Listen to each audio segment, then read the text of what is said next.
Anchor is the easiest way to make a podcast. It gives you everything you need in one place for free, which you can use right from your phone or computer. Creation tools allow you to record and edit your podcast so it sounds great. They'll even distribute your podcast for you so it can be heard everywhere: Spotify, Apple Podcasts, Google Podcasts, and many more. You can easily make money from your podcast with no minimum listenership.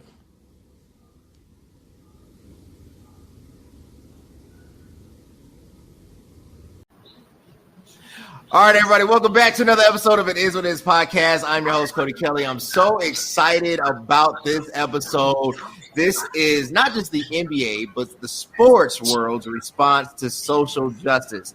I have an amazing panel. Connect with these guys. Look, connect with me on all digital platforms, Instagram, Facebook, anywhere you can find me, Twitter. Just look me up. But I have an amazing panel. I'm going to let them introduce themselves. That's how dynamic. I'm going to start with former NBA player Terry Cummings. Then we'll go to attorney Powell, Tony Gill, and then the Bulls Chaplin, Scott Bradley. Terry, can you introduce yourself? Hi, I'm Terry Cummings. Look, Terry is being bashful. Let me read his stats. Yeah, I don't Over 1,100 games played professionally, 16.4 points per game, 7 rebounds per game, 2 assists. He shot field goal percentage of 48.4%, which is really impressive. 3-point field goal percentage of 29.5, free throws 70.6, ERA, or now we go by PER, 18. Just a dynamic, just NBA player. I had to look at it. I was like, wow, with those stats, you could make an all-star team now. Yeah, quite possibly. That considering the last 7 or 8 years of my career, I never averaged over 10 points. So those numbers are built up from the first 10 years. But I truly did enjoy my career more the last 7 to 8 years. Awesome. Look, glad to be here. I'm glad you were able to jump on. I really appreciate this. Attorney Powell, if you can introduce yourself. Good evening. I'm Elliot Powell, attorney in Chicago, and I don't play anything. I have been a sports fan for a while. I've been a friend of Terry Cummings for about 40 years. I've been a friend of Scott Bradley for about 40 years. And Tony Gill, you're not as old as that, so I haven't been your friend for 40 years. And saw Cody grow up, and I enter into a lot of political discourse, and this kind of came to front, and I mentioned it to Cody, and Cody was all willing to go with it. So thank you all for being here. Thank you for allowing me to be here. Awesome. And the Reverend, the good Reverend, and the former Bulls Chaplain, Scott Bradley, if you can introduce yourself. God bless you. I'm Scott Bradley. I have served 37 years as the Chicago Bulls team chaplain. One of the distinct honors I had in that time, there were a lot of them, but one of the distinct honors I had was when the Chicago Bulls won their first championship in 1991. If you go back and get the old VCR with the old VHS tape, when we won, and in the locker room, we did the Lord's Prayer, and I was one that was blessed to be in the center of the huddle doing the Lord's Prayer with the team after our first championship. That was 1991. First of 6 during the course of the 90s, and been the Bulls Chaplin. Just retired after this season, 37 years with the team. Awesome. Look, I saw you on the MJ 10-part docuseries. Saw you giving a little pound to MJ. That's a nice little shout out, man. I can only imagine the stories that you have. Well, I think that was 1 or 2 cameos I had, and none of them were intentional. I was just there. Jeez. And then I have with me amazing friend, look, NBC Sports Chicago, right, broadcaster affiliate. This dude is rising through the ranks of the sports. Really just probably becoming the new Stephen A. Smith. Is that the trajectory, Tony? Am I on it? I like to play on camera and off the camera, more so off the camera. But thanks for having me, Cody. Appreciate all the distinguished gentlemen on this panel here. Tony Gill from NBC Sports Chicago. Follow me on Twitter at the Tony Gill on Twitter. And I'm just glad to be here. Awesome. Well, let's get down to it. So first question, and I want to start with you, Terry, because, as a former NBA player, right, I kind of saw what the Bucks did after the shooting of Jacob Blake, really boycotting, decided not to play. What was your initial thought? So a 2-part question. A, what was your initial thought? And then B, if you were back, right, in your heyday, you're playing now, would you have done the same thing? And we'll start with you. my initial thoughts were, just kind of caught me off guard, but it's really kind of indicative of the time that we're living in now, where they're more abreast to issues and things, and they take more form and action than we did. I think that our group in the 80s and 90s, we were just like our fathers before us in many ways. We just went to work. We went to work. We involved ourselves in the civil and social issues in our particular cities. Most of us did, not all of us, but it was not as extreme as walking out and walking off the job. Although I think in this climate, it works, because I think in this climate, this generation has the benefits of some things that we did not have. And because we paved that road and laid that foundation, they can do these things. But we didn't even know we had the ability to do some of the basic things that the players do in this generation. So all in all, I think it was a decision that needed to be made, because I think we've always, there's enough of us on the line that can equate to this. We've always prayed. We've always marched. What we haven't always done is the by any means necessary. And whereas most people inflict in that thought to go to the furthest end of by any means necessary, the beginning of it is cutting off the head of the snake. If you cut them where it hurt them, they pay attention. And I think that is precisely what happened, not only with Milwaukee, but with the other teams in sports that stepped out as well. Because this is no longer a black issue. It's a social issue, period. Social issue. Reverend Bradley, I'm tied to you, and then to Attorney Powell. You were the Bulls chaplain for over 37 years, right? You actually have the 6 championship rings, right? So, like, being in the mix with those guys and those personalities, let's say if you could bring that team to today, would that 90s Bulls team do something similar? Or as Terry mentioned, we didn't even know we had those options. Would you just kind of think that they would just go as business as usual? Well, interesting, in those championship runs, we had a high-profile fella by the name of Craig Hodges, who was very demonstrative in his race pride. And it seemed to backfire on him. He probably was the Colin Kaepernick of his day. And of course, you even go back further when you have guys like Muhammad Ali and other sports figures that would step out and make a statement by boycotting. In the case of Muhammad Ali, he refused to go to Vietnam. In the case of Craig Hodges actually spoke out. Well, actually, he went when the Bulls won their first championship. He went to the White House wearing a dashiki and sent a letter to President Bush, who was the president at the time, senior Bush, George H. Bush. He was the president at the time. Gave him a letter. The kickback on that was even the kickback on it. The rumor is it got him blackballed, and I personally believe that's what happened, because I remember after that talking with Cassie Russell, who at the time was a coach with the Atlanta Hawks, and I was talking to him about that. And he said, he said, let me tell you something. He said, when Craig Hodges' name came over the waiver wire, I talked to my people about, let's get Craig Hodges. He was a man who was a 3-point champion, I believe, 3 years in a row, who was a specialist from 3 points. And again, very demonstrative in his race pride. He not only wore dashiki to the White House, I had seen him come to the game wearing dashikis and the kufi, expressing his race pride. But as I was talking with Cassie Russell, he said, his name came over the waiver wire, and we went to I inquired with my people. So let's get Craig Hodges. And the guy said, no, bad news. That's what he said. So he gave him a stigma.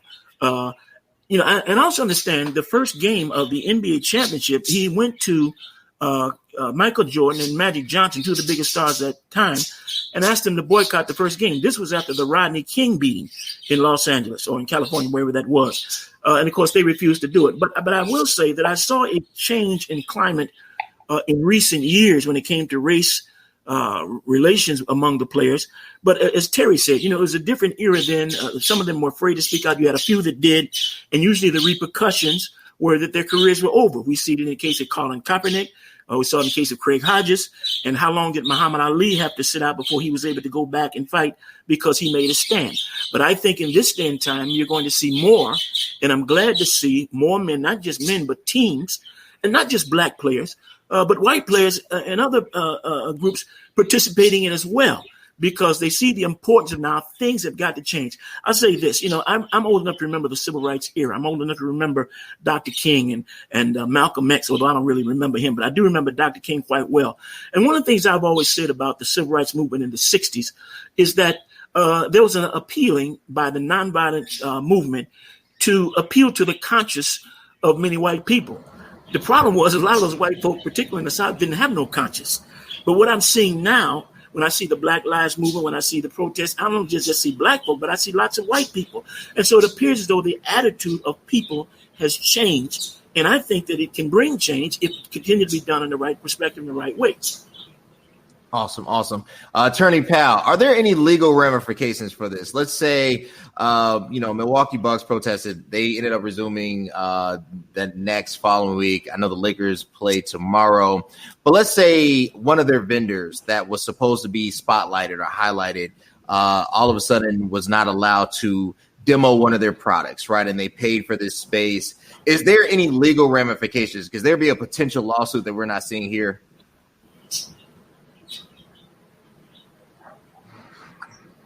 There might be, but we don't know. The only thing you can really know for sure is that vendor takes it to court and see what the court says about it. There's, I think Terry said it right, in as much as the players back then didn't know they had the power. Every so often you did have somebody who came out and spoke to certain issues. I don't know if Scott remembers the baseball player Curt Flood. Flood played with the St. Louis Cardinals. He used to be traded to the Philadelphia Phillies, and he had associated it with slavery. And so he said he had under the amendment not to be traded. So some of this is testing. Now, our situation did go before the United States Supreme Court. And the court said he did not have a right to say he would not go and play, only because this was not truly employment. It was a national pastime. That's why baseball is one of the areas that still to this day is considered a pastime. Basketball players don't have a pastime. This is a real job. And so, with football and all that stuff as well. As far as whether a vendor would be successful in a lawsuit, that stands, that has not been court tested yet.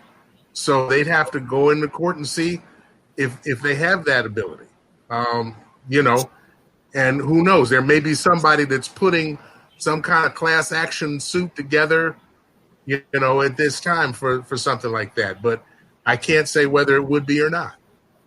Yeah, and I might add to this is that because they're in the bubble, you don't have as many vendors anyway. It may be more advertisers and people who are doing marketing type things on the that would have gained their income by virtue of it having been viewed by the television audiences. But because they were not there, they have an argument.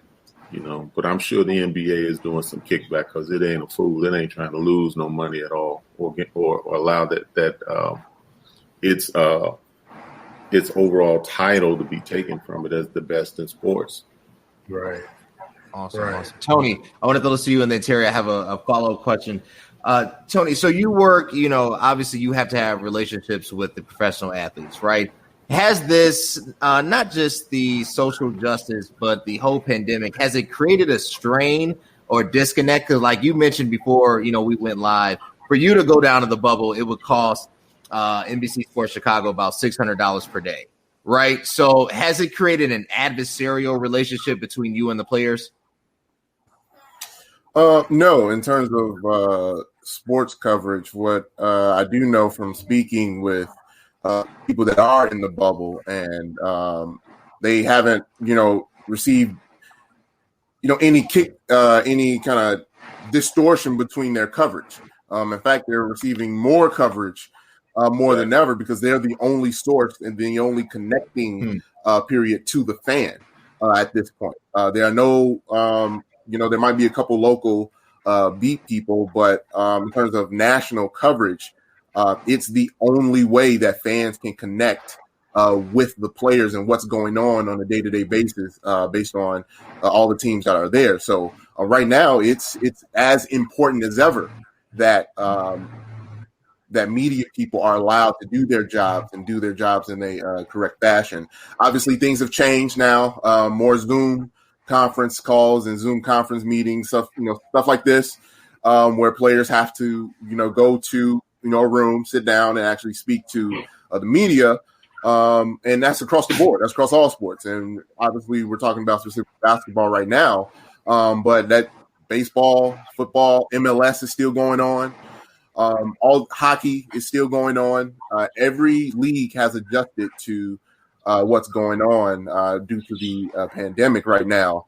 And just to bring it back home and tie it into what we were all just talking about, all of that stuff that's going on in the real world, it still affects the people that are in the bubble. And they are using their platforms. A lot of them, I'm not going to say all of them, a lot of them are using their platforms correctly.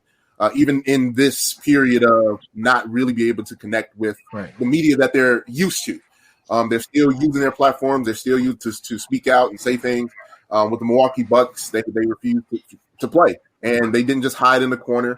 I actually wrote a piece about this on NBC Sports Chicago about them getting on the phone with the family of Jacob Blake and getting on the phone with legislators in the Wisconsin area to actually get some tangible bill in place that people don't seem to know about and aren't talking enough about, that they got a bill sent to the governor during their phone call while they were sitting out against their playoff game against the Magic. Oh, wow. And obviously we have to follow up on what's going on now and what they're doing legally. The last I've heard, it's been pushed back, that vote. The majority Republican House, they don't want anything to do with that bill. But we have to keep the pressure on. And that's what the Milwaukee Bucks are doing, is constantly using their platform, using their connection to the local media that's in the bubble to speak out on what's going on and using it the correct way. Awesome. Terry, well, we're talking about using that platform. Can you explain to us, as a professional athlete, like, I don't know, right? We don't understand the pressure that a professional athlete has, because they just can't be themselves, right? Even though we like to believe that, they have a job to do. And sometimes because of the salary that they make, people, I think, take them for granted, but they have an enormous amount of pressure, not just an ability to provide, but they're a brand ambassador for so many different entities, right? Can you explain to just the audience what that pressure is like? And then when you have to deal with this other extremity, this other social justice or pandemic, how that adds another layer to it? Well, first of all, me and again, back to what Pastor Bradley was saying about Craig Hodges. Me and Craig Hodges have known each other for years. He came out of Chicago Heights, Illinois, and I grew up in Chicago. And we played together in San Diego. We were traded together to Milwaukee, where we played together for 5 years. And the thing about it is he was a Muslim. He was a practicing Muslim. And he and I would sit down and have the greatest conversations. And it was not about trying to convert him or him to convert me. It was trying to gain a better understanding. The thing is that with Hodge always had a mindset about just saying what he felt. And it wasn't always taken right, because a lot of times it's not about what you say, it's about how you say it, without compromising the message. The other part to answer the question, the thing about being a professional athlete is very difficult for you if you think you can go in there and separate your culture from your profession. If you go in there thinking that because I'm Black, I can't say certain things because the majority of the people I'm dealing with are Caucasian, then you've missed the whole point of being there. The whole point of leaving our communities, from the day we left our communities, where we were a gem. We are gems that were taken out of our environment, brought to other environments, shown the world, shown how everything works. That's our responsibility to go back and report to those communities how things are going on the outside. Because most people never get an opportunity to leave their neighborhoods. Now, every one of us on here every man on this call right now, we have probably ventured outside our neighborhood, outside of our city, our state, our countries, more than the average person in the community we left will ever leave their neighborhood. And we have a responsibility to go back. And that's the difficulty for a lot of the cats that played even in my era, is they didn't know how to leave some of that stuff behind when you were going to get educated on how the real world was happening, and then bring back what you learned. Didn't mean you had to live in the city. It didn't mean you had to, buy a house in the same old neighborhood, but you needed to come back, because what was taken from that community, which is you, is missed in that community. It was placed there, if I may say, by God assignment. And so by God assignment, it has to be replaced. And that's how we teach and train. But I think the difficulty for most athletes is separating who they are from what they do. And I hope that it answers the question, because I played in 3 decades. I played in the 80s, I played in the 90s, and in the 2000s. I retired in 2000, but I watched gradually as the young cats came in, and they just came in not really understanding how the business of the game was. They knew how to play basketball, but didn't understand the business of the game or the professionalism that should go with the game. And you can't understand the professionalism if you don't know who you are. You have to come in there with some kind of maturity. And we were getting a lot of high school kids, or kids who were one or first year or second year player out of college and didn't have enough educational real life experiences to be in that pit of the NBA, because it's a business. And I think the difficulty is think about it for all of us again. If it had not been for the fact of having had the experience of staying in something long enough to learn it, we would be as ignorant to the business of the game and the business of life as most newcomers who are coming in. That was well said. That made me really had to think. I want to throw this one to Pastor Bradley. Terry mentioned the business aspect of it, understanding the business of the game, and then having to understand that and yet still stay true to your identity. For you, Pastor Bradley, talk to us about that business. You mentioned, how you've seen the Bulls organizations evolve. You've seen the business aspect of it all the way from, you talked about the early 80s, the late 70s, the artist Gilmore, all the way up to trading Scottie Pippen for Brent Berry, right? to drafting Jason Williams, and then the infamous motorcycle accident, right? Like, you've seen the business of it. How do you take the business of sports, and yet you being a man of God, a person of faith, and mirror that, and as a Black man, the identity, and try to build cohesion between 2 or 3 different worlds? Well, one of the things I would do in Chaplin, again, I wouldn't do this every time, but every now and then I would give a word of caution, particularly to our young guys that would come in, the importance of knowing how to deal with money. Because in many cases, some of these guys, as Terry had mentioned, had come into the league and they came from almost nothing. They got a scholarship to play. They didn't learn the financial aspect. I'm trying to think of the fellow offhand, and I can't think of his name. I don't even know if he was in basketball. I think he might have been in another sport, who went broke and signed $1 million. And, of course, $1 million was a lot of money at that time. Still a lot of money to me. But now these guys signed multi-million-dollar contracts. But this particular fella had gone broke. Oh, I remember him now. In fact, Charles Barkley talked about him. I won't mention the guy's name, but I do remember his name. But Charles Barkley told a story of a fella who played with him in Philadelphia. And he said one night the guy was giving me a ride home after the game, and he had this beautiful Ferrari. And Charles said, "Man, this is a nice car. I really like this car." And the guy laughed and said, "How much you think this car costs?" And Charles threw a figure out there, and the guy kind of chuckled and said, "Man, I sniffed that up my nose in a day's time." He said later, when he got traded to Phoenix had come back to Philadelphia to play, and this guy stopped him in the lobby of the hotel and said, "Hey, Charles, don't you remember me?" He looked, he said he couldn't remember. He said, "I'm so-and-so." By this time, the guy was broke, again, signed $1 million contract, was broke, was homeless, and hung out at the hotel just to see the players as they came in. A lot of time, the sad thing is that many guys are not educated on how to deal with their finance. And I think that it's important. I think some of the teams are not doing this. I believe I think the Bulls might have been one of them, which were giving counseling sessions to new guys that come in, financial counselors, how not to just blow your money. I mean, you've never had it. You get $1 million, you think it's going to last forever. it can go pretty fast after you spent money on cars and houses and condos and all your friends and your posse and all that kind of stuff. You look up, you're broke.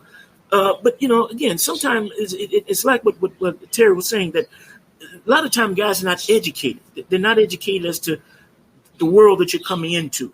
You're coming into a different world. It's a long way from the west side of Chicago to the NBA, staying in the best of hotels, the best of travel, the best of food. Per diem, I think at one time when I was there last, like $125 a day per diem. That's money for meal money, basically. I mean, all of these things are new. And I remember even Horace Grant. Horace Grant was a good friend of mine, was a member of my chapel, faithful member of my chapel when he was a player. And Horace Grant had made mention of how when he came into the NBA, he said, I felt like a kid in a candy store. All I had to do was just grab whatever I wanted, just grab. And the lifestyle was so much different than a fella coming from, I think it was South Carolina, wherever he came from. It's a different lifestyle. And so in many cases, guys are not prepared. And again, the discipline of the game, the business aspect of the game. I remember when the word went out from the then commissioner, the late David Stern, because guys were coming to the games. If they weren't playing, they'd come and sit on the bench in sweatsuits and shorts and all that kind of thing. And the word went out. This is a business. This is a profession. If you're not playing, we require at least a sport coat. Now, I would have said suit and tie myself, but at least a sport coat. Look professional. There's a professional side to this. And, some guys, they only know how to play ball, but they don't understand the professionalism of it. One of the things I tried to do, and again, not every chapel session, sometimes caution them, you're in a different world, but just as fast as you come here, you can be gone. So invest your money wisely. You don't have to have a long, big posse, making a statement. Invest wisely so that when you finish this game, because in professional sports, the average span of a professional sports player is only like 4 years. A lot of things can take you out. Injury, paternity suits, right? Stuff can get, and before you look up and you got another professional player. I ain't gonna mention the name, but he had like 9 kids by 7 different women. Again, I don't need to mention his name, but I mean, again, you got to take all these kids. So, I mean, I think it's important that teams invest in counseling for these young men and realize they're not just property. They're not just ball players. They're young men, in many cases, kids, 18, 19, 20 years old, to properly invest in the future, because this ain't going to last always. It won't last always. Some may be blessed afterwards to go into broadcasting or go into coaching, but most of them are just out, So it's important that these things are done in, their time there in the NBA. And I, again, as a chaplain, as a minister, I would sometime put this in my presentations. I oftentimes preach about what should it profit a man to gain the whole world and lose his soul. Again, I would put that in there. So I think that those things are important. Awesome. We're talking about those hard conversations, Attorney Powell. How, and I think it really stems back to parenting, upbringing, right? When we're talking about having that talk with these men, how do you go about having that conversation, right? And especially, like it's different when it's, your son and, you have that proximity and obviously, but when it's not your son, right? How do you establish that type of rapport so that they're able to receive information from you and then instruct them in that way? I know you've been in contact with Attorney Powell. You're closely associated with Roger Powell, right? I know when you brought him and it was Luther Head to Freedom Temple, right? How do you get them in a corner and say, hey, look, you have the option to do great things or do terrible things. Choose wisely.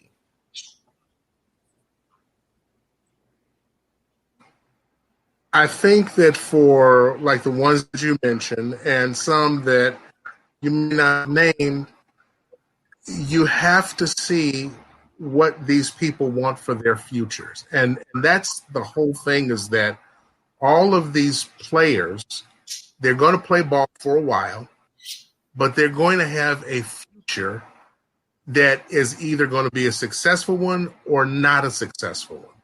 You mentioned, I think, Cody, you mentioned Jason Williams. Who would have thought? I remember, he had a very lucrative contract, and who would have thought that a motorcycle accident would have put him on the sideline? Now, I don't know what he's doing today, but he's not playing basketball. So, hopefully he did, maybe went back to school or something like that. But you have to see if these guys can understand that basketball, baseball, football, whatever it is a small segment of your life. And the majority of your life is going to be done doing something else.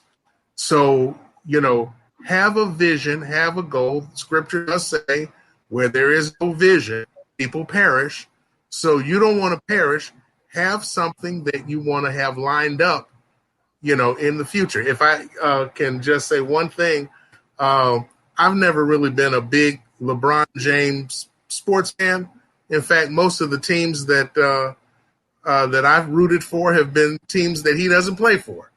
And, he made me at a time when the Chicago Cubs were going for the World Series, and he was in Cleveland. And, of course, he was up in the skybox rooting for the Cleveland Indians. Well, Scott Bradley, you can understand about how I feel, coming from Chicago. I want to root for the Cleveland Indians. But one thing that I do say about him that I think expresses the wisdom that he's exhibited.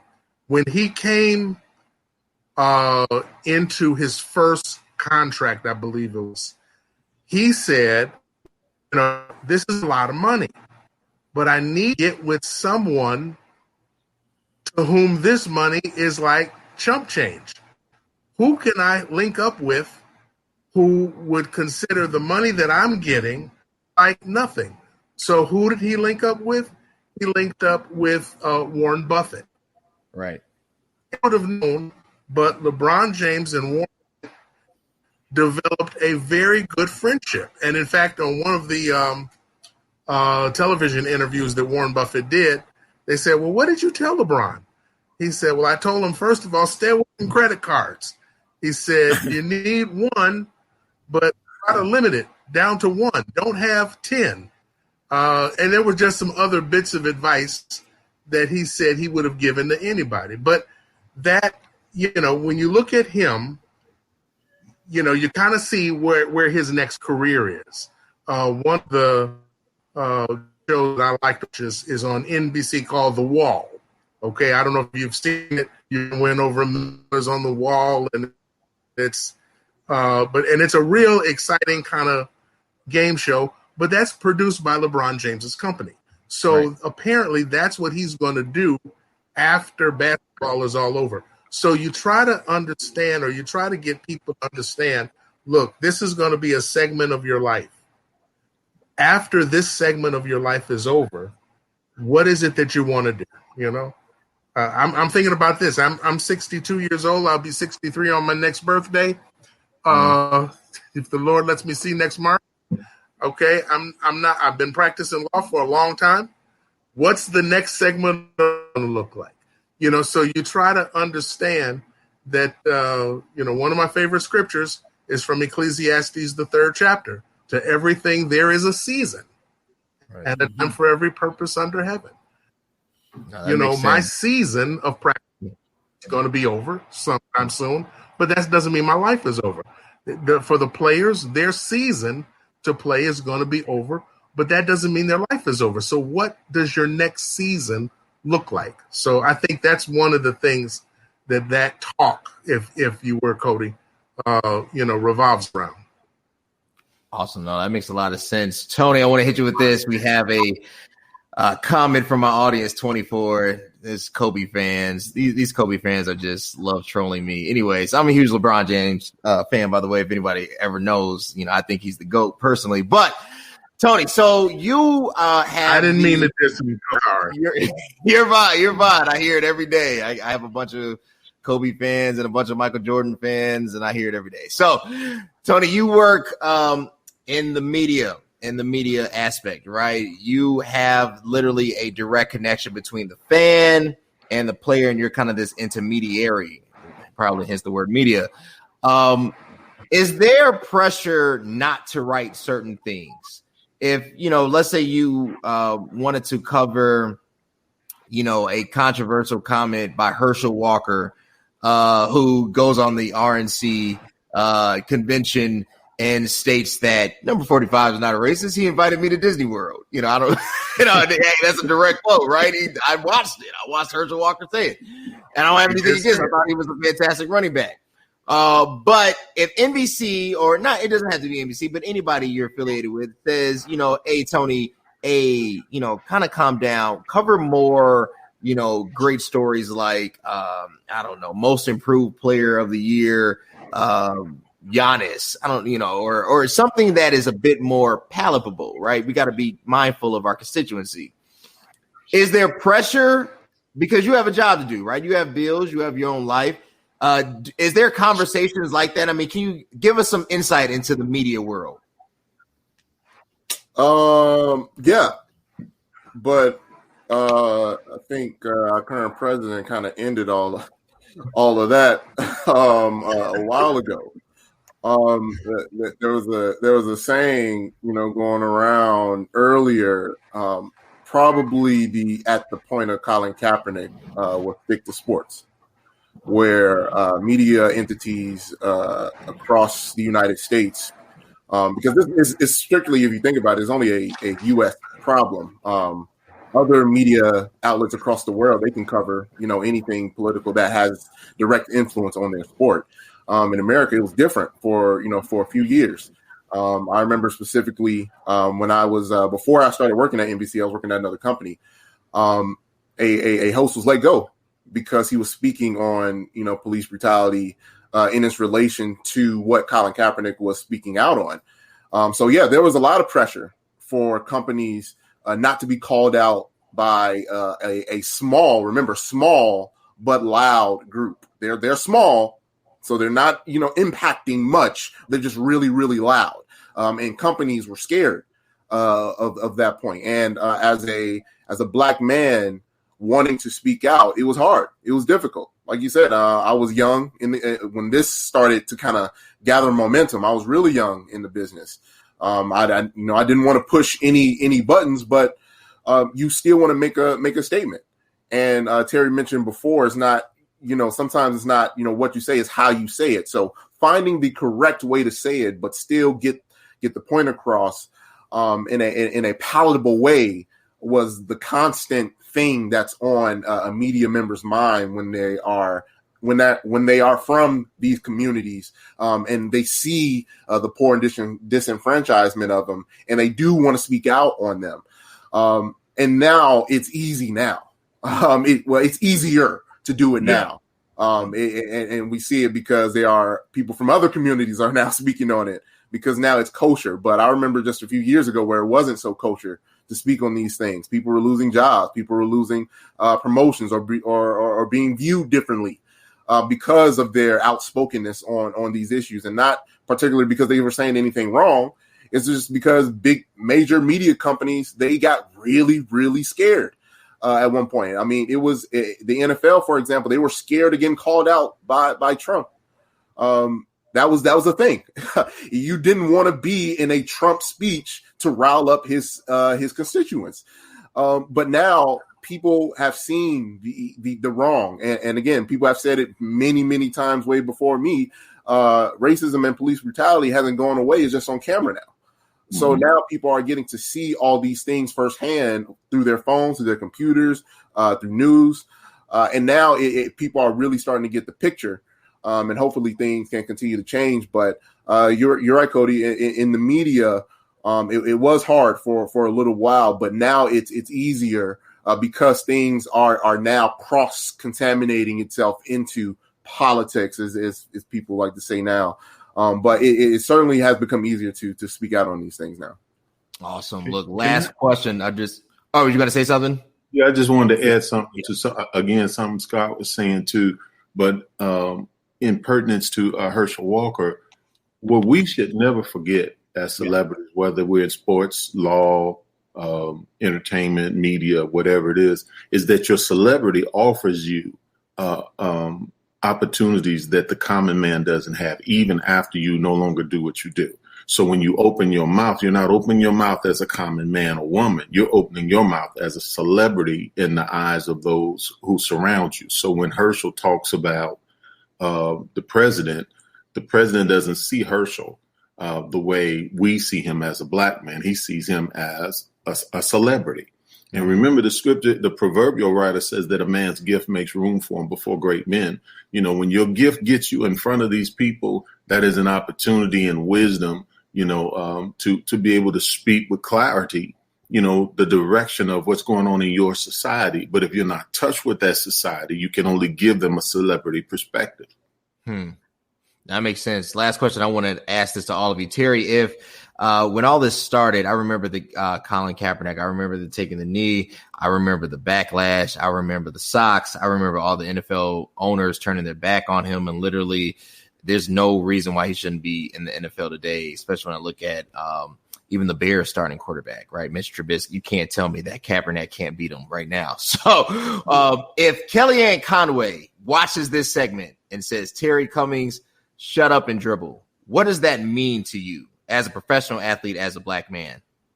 Well, first of all, people like that, I've run into them all my life and career, you know, because if you're halfway intelligent as an African-American or black person, they don't really know what to do with you. If you're aware of your cultural background and your history, they don't know what to do with you. So I ignore ignorant people and I deal with them on the level of what I do know. And I talk to them on that basic level. If we can't have a reasonable conversation, I tend not to have one with people because I think it's foolishness to sit up and argue over something that going in, you know, someone doesn't believe in. So why have the conversation? Talk about apples and oranges instead, because it's of more relevance than the conversation you're going to have with this person. In the Kellyanne type, it's more about publicity and being on camera. I'm not seeking no fame. You know, in my life where I am and what I do for the God I serve. And I have always done it that way. I've always made it a heart set mindset to do it for him. That way I would never get it misconstrued about what I'm doing and why I'm doing it. So to answer your question with clarity, if I was confronted with Kellyanne or the other Fox anchor who said the thing to LeBron, I wouldn't even give her the benefit of the doubt, because I think your integrity is worth more than sharing it with someone who's ignorant. Well said. Well said. Attorney Powell, Kellyanne Conway watches this and says, you Kojic preacher and attorney. I don't know if shut up and dribble would probably be the phrase, but shut up and be legal and preach. What would be your response to that? Hold on. I think you're on mute. I got you. Okay. Well, I would, okay. All right. I think if it were Kellyanne Conway, I think that I would have to pray hard and ask her to get with her husband, Mr. George Conway, and for them to get their act together as they're raising their children. Although I don't want to bring anybody's children into anything, but it's public notice now that she left her job, George left his job to take care of issues at home. And anybody can have that to happen. Mm-hmm. Anybody can have issues at home that they need to have happen. As you alluded to, Cody, I do have some right-wing conservative Republican folks I know who, when I came out on Facebook and applauded the Milwaukee Bucks for what they did, they responded back saying, they should just shut up and play ball and that's all. And, that is so short-sighted. And, as Terry said, you're going to deal with those type of short-sighted individuals. You can't do anything about that. So you just have to, do what you do. I was very proud of what the Bucks did, along with the other NBA and the WNBA and Major League Baseball. I just hope and that their stand that was taken, now that the games have started back, that they're not viewed as having caved in too soon or anything like that. I pray that they're able to, as Terry said, use their celebrity for something that is beneficial to the nation and to other folks.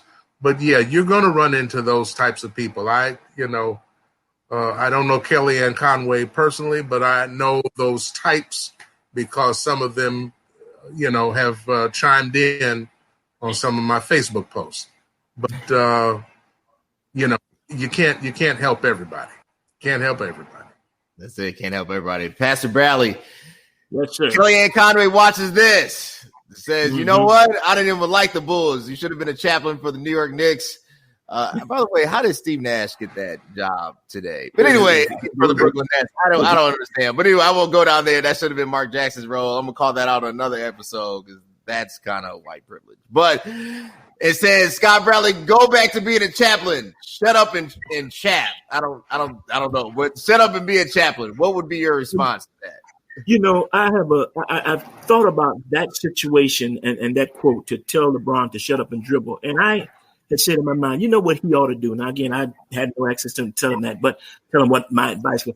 But here's a young man who has invested in his community. He's invested his money and has set a school for education, free tuition, free lunch, scholarships, all of these type of things.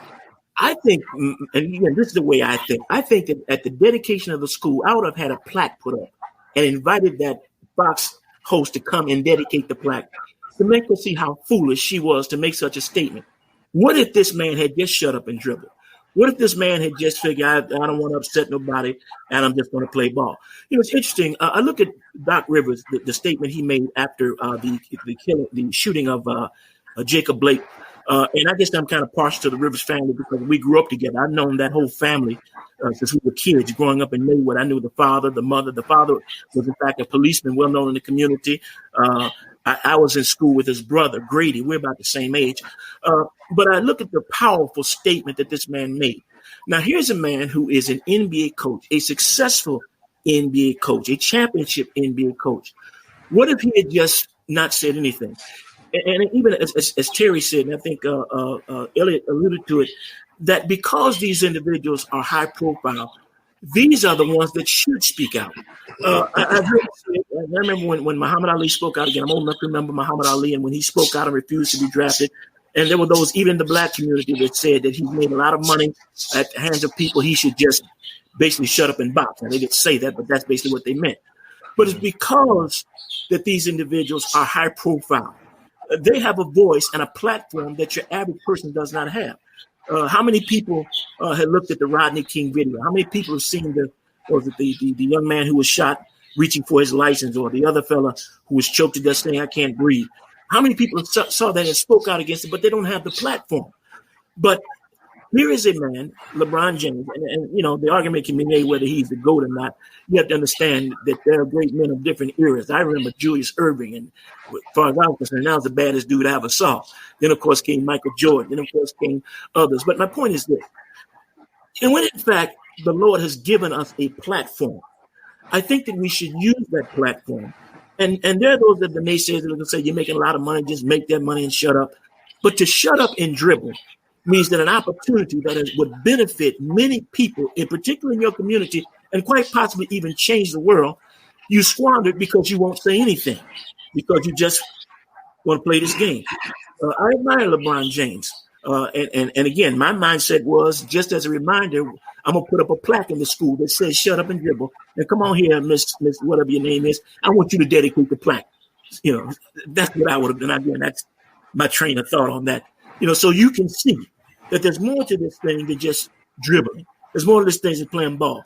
I have a platform. I've been blessed, but I also have a voice. And I think it's important that men like LeBron James, men like Doc Rivers, and others, you mentioned Kurt Flood earlier, Elliot, I do remember that situation, to speak up and to use your voice, because your voice and attitude, backed by the actions of LeBron James, would make an impact and change the lives of people. And who knows, in the long run, could change the entire community. Awesome. Tony, Kellyanne Conway, or any of the hard right wingers, Donald Trump sends you a tweet that says, you know what? I used to like NBC Sports Chicago. I was a fan. It was a rising young man, but after this, I'm not a fan anymore. Says to shut up and do media stuff, right? What would be your thoughts if you received some type of backlash like that? I mean, it's not like it comes just from, just a person on television. If, on Twitter, it happens all the time. Elder Powell said it. People comment all crazy stuff all the time on people's posts, and hey, just stick to do what you're doing, or some version of shut up and dribble, but just in different forms. But it obviously means the same thing. And we get that every day, every time people get uncomfortable about something. And I think it's good that they're uncomfortable. They should feel uncomfortable because they know that means something is wrong, or you're delusional, either one or the other. So when people want to use the word, don't put politics in. This is where I used to get my escape, and I just want to get distracted for a couple hours, and it's excuses to me. You can do two things at once. You're an adult. You can multitask on things, and I think that was the big thing. What Milwaukee did by saying, no, you're not going to use us as a distraction or a continual moneymaker, right.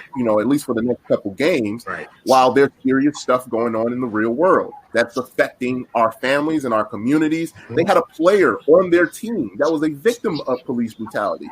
So this really hit home for them on top of that Jacob Blake being from their home state.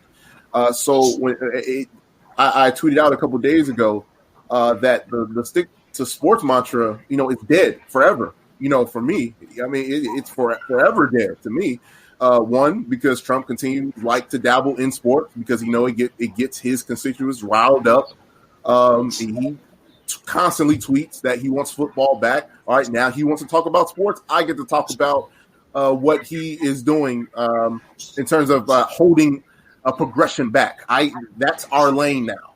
And again, like I said before, that even though in years past the media has been hindered a little bit on talking these subjects, now the window's wide open to speak out on these things. And you don't want to be on the wrong side of history. And I think a lot of big entities and a lot of large companies and teams and platforms, they don't want to be on the wrong side of this. So they're allowing a lot of people, a lot of Black voices to be elevated to speak on these issues, and allowing players to speak their minds and speak on these issues. Because, again, people are writing this stuff down. We're going to remember 2020 forever. And 2020 is going to be a poignant year in the world's history, not only American history. And when we tell that story again, do you want to be that major company, that major entity that sided wrong on this? And I think just purely based on the money that they could potentially lose being on the wrong side of this, I think companies are really being careful on what they do and how they go about these things. So you can tell me to shut up and do my job, but I think that stick to sports mantra is dead. Awesome. Look, I want to just thank my guests again, Terry, Tony, Scott, Elliot. You guys have been fantastic. Where can they connect with you? I'll start with you, Terry. What are you doing? Where can the people connect with you? Website is hemi.church. That is our website address. Probably the best way to reach us, 404-781-5281. Active in ministry here in Stone Mountain, Georgia. Been pastoring going on 13 years. So that and our outreach and music, and I'm in the entertainment business for about 35 years. So we're here in the city of Atlanta working. Awesome. I got to come to ATL, man, and check you out. Atlanta's a second home. Anybody knows me, I love Atlanta. Attorney Powell, where can they connect with you? What are you doing? I'm still practicing law, so you can get me at attorneypowell@yahoo.com. ATTORNEYPOWELL, no punctuations. attorneypowell@yahoo.com. Awesome. Pastor Bradley, look, they're hiring right now in Brooklyn. They're just giving the stuff away and skipping over a lot of qualified individuals. If you want to be a chaplain, you just make that call. What are you doing, man? Where can they connect with you? Well, I do a Facebook Live every Thursday morning at 11 a.m. on my Facebook page. You, of course, go to Scott A. Bradley, and we do a teaching every week. We replay it during the course of the week. We play it on various spots on the Church of God in Christ website, on the I Belong to the Church of God in Christ website, among others, Rivers of Life website.